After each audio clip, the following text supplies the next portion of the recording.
Vijay party ಜೊತೆ Jayalalithaa party ವಿಲೀನ ಆಗುತ್ತಾ? ವಿಜಯ್ ಅಲ್ಲ, ಪಳನಿಸ್ವಾಮಿಗೆ ಈಗ ದೊಡ್ಡ ಸಂಕಷ್ಟ ಎದುರಾಗಿದೆ. ವಿಜಯ್ ಆಟ ಪಳನಿಸ್ವಾಮಿ ಅವರಿಗೆ ಈಗ ದೊಡ್ಡ ಸಂಕಷ್ಟ ಎದುರಾಗಿರುವಂತದ್ದು. ತಮಿಳುನಾಡು ರಾಜಕೀಯದಲ್ಲಿ ಅತಿ ದೊಡ್ಡ ಬೆಳವಣಿಗೆ. ಮಾಜಿ ಸಿಎಂ ಪಳನಿಸ್ವಾಮಿ ವಿರುದ್ಧ ಸಿಡಿದೆದ್ದಿದ್ದಾರೆ 36 ಶಾಸಕರು.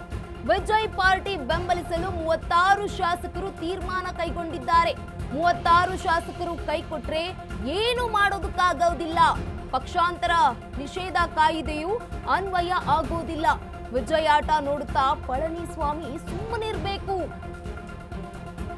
ವಿಜಯ್ ಪಾರ್ಟಿ ಜೊತೆ ಜಯಲಲಿತಾ ಪಾರ್ಟಿ ವಿಲೀನ ಆಗುತ್ತಾ? ವಿಜಯ್ ಆಟ ಈ ಪಳನಿಸ್ವಾಮಿಗೆ ಇದೀಗ ದೊಡ್ಡ ಸಂಕಷ್ಟ. ತಮಿಳುನಾಡು ರಾಜಕೀಯದಲ್ಲಿ ಅತಿ ದೊಡ್ಡ ಬೆಳವಣಿಗೆ ಆಗ್ತಾ ಇರುವಂತದ್ದು. ಮಾಜಿ ಸಿಎಂ ಪಳನಿಸ್ವಾಮಿ ವಿರುದ್ಧ 36 ಶಾಸಕರು ಸಿಡಿದೆದ್ದಿದ್ದಾರೆ. ವಿಜಯ್ ಪಾರ್ಟಿ ಬೆಂಬಲಿಸಲು 36 ಶಾಸಕರು ತೀರ್ಮಾನವನ್ನ ಕೈಗೊಂಡಿದ್ದಾರೆ. 36 ಶಾಸಕರು ಕೈಕೊಟ್ರೆ ಏನು ಮಾಡೋದಕ್ಕಾಗೋದಿಲ್ಲ ಪಳನಿಸ್ವಾಮಿ ಅವರಿಗೆ. ಪಕ್ಷಾಂತರ ನಿಷೇಧ ಕಾಯಿದೆಯೂ ಕೂಡ ಅನ್ವಯ ಆಗೋದಿಲ್ಲ.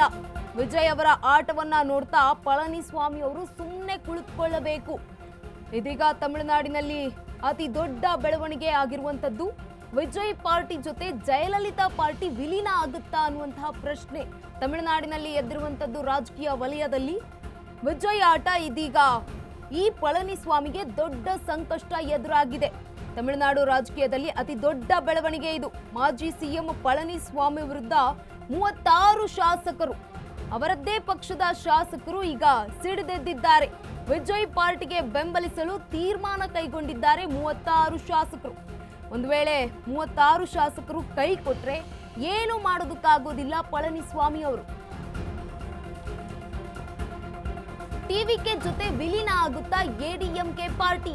ಸದ್ಯ 47 ಶಾಸಕರ ಬಲ ಹೊಂದಿದೆ ಎಡಿಎಂಕೆ. 32 ಶಾಸಕರು ಹೊರಬಂದ್ರೆ ಪಕ್ಷಾಂತರ ನಿಷೇಧ ಕಾಯ್ದೆಯೂ ಕೂಡ ಅನ್ವಯಿಸಲ್ಲ. ಪಳನಿಸ್ವಾಮಿ ವಿರುದ್ಧ 36 ಶಾಸಕರು ಇದೀಗ ಬಂಡಾಯ ಎದ್ದಿದ್ದಾರೆ. ಭವಿಷ್ಯದಲ್ಲಿ ಎಡಿಎಂಕೆ ಚಿಹ್ನೆ ಕೇಳುವ ಸಾಧ್ಯತೆ ಇದೆ. ಮಹಾರಾಷ್ಟ್ರದಲ್ಲಿ ಏಕನಾಥ್ ಶಿಂದೆ ಮಾಡಿದ್ದು ಇದನ್ನೇ. ಮಹಾರಾಷ್ಟ್ರದಲ್ಲಿ ಅಜಿತ್ ಪವಾರ್ ಮಾಡಿದ್ದು ಇದನ್ನೇ. ಥೇಟ್ ಅದೇ ಮಾದರಿಯಲ್ಲಿ ಹೋಗ್ತಾ ಇದೆ ಎಡಿಎಂಕೆ. ಹೋಳಾಗುತ್ತಾ ಎಡಿಎಂಕೆ ಪಕ್ಷ? ಇಬ್ಬಾಗವಾಗುತ್ತಾ? ಟಿವಿಕೆ ಜೊತೆ ವಿಲೀನ ಆಗುತ್ತಾ ಎಡಿಎಂಕೆ? ಸದ್ಯ 47 ಶಾಸಕರ ಬಲ ಹೊಂದಿರುವಂತದ್ದು ಎಡಿಎಂಕೆ ಪಕ್ಷ. 32 ಶಾಸಕರು ಹೊರಬಂದ್ರೆ ಪಕ್ಷಾಂತರ ನಿಷೇಧ ಕಾಯ್ದೆಯೂ ಕೂಡ ಅನ್ವಯ ಆಗೋದಿಲ್ಲ. ಪಳನಿಸ್ವಾಮಿ ಅವರ ವಿರುದ್ಧ 36 ಶಾಸಕರು ಬಂಡಾಯ ಎದ್ದಿದ್ದಾರೆ. ಭವಿಷ್ಯದಲ್ಲಿ ಡಿಎಂಕೆ ಚಿಹ್ನೆಯನ್ನ ಕೇಳುವ ಸಾಧ್ಯತೆಯೂ ಕೂಡ ಇದೆ. ಒಂದು ಕಡೆ ಗಮನಿಸ್ತಾ ಹೋಗೋದಾದ್ರೆ ಮಹಾರಾಷ್ಟ್ರದಲ್ಲೂ ಕೂಡ ಇಂಥದ್ದೇ ಘಟನೆ ನಡೆದಿತ್ತು. ಮಹಾರಾಷ್ಟ್ರದಲ್ಲಿ ಅಜಿತ್ ಪವಾರ್ ಅವರು ಕೂಡ ಇದೇ ರೀತಿಯಾಗಿ ಒಂದು ಕೇಳಿದ್ರು ಚಿಹ್ನೆಯನ್ನ. ಥೇಟ್ ಅದೇ ಮಾದರಿಯಲ್ಲಿ ಹೋಗ್ತಾ ಇರುವಂತದ್ದು ತಮಿಳುನಾಡು ರಾಜಕಾರಣದಲ್ಲಿ. ಹೋಳಾಗುತ್ತಾ ಡಿಎಂಕೆ ಪಕ್ಷ ಅಥವಾ ವಿಲೀನವಾಗುತ್ತಾ?